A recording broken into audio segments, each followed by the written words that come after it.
Hello guys, welcome back to the channel. If you're new here, please don't forget to subscribe.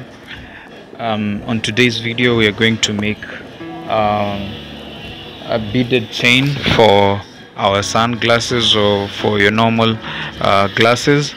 Kindly stick to the end. Let's make something new today. Thank you. Having worked on a variety of bead art for over 5 years, I'm here now to share that knowledge with you. Hello everyone, and welcome aboard this fun and creative journey as I share with you skills I've gained in a field that I am genuinely passionate in. I'm Stike and I love art.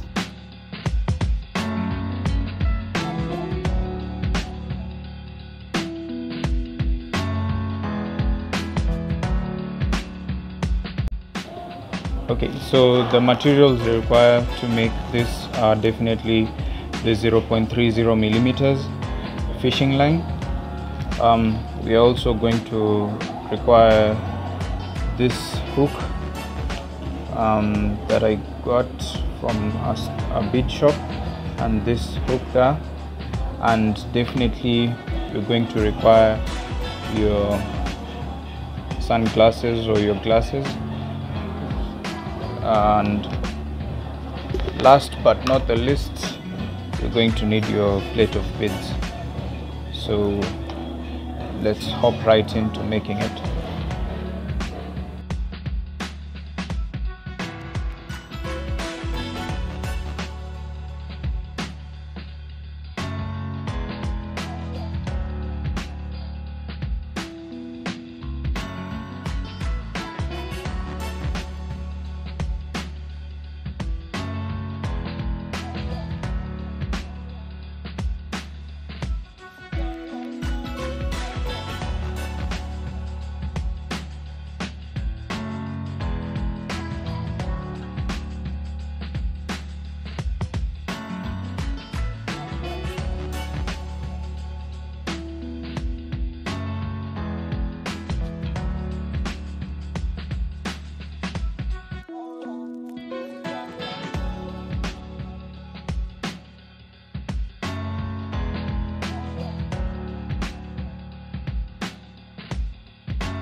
Thank you guys for watching this video. Hope you liked it. Please don't forget to like and subscribe to the channel. See you on the next video.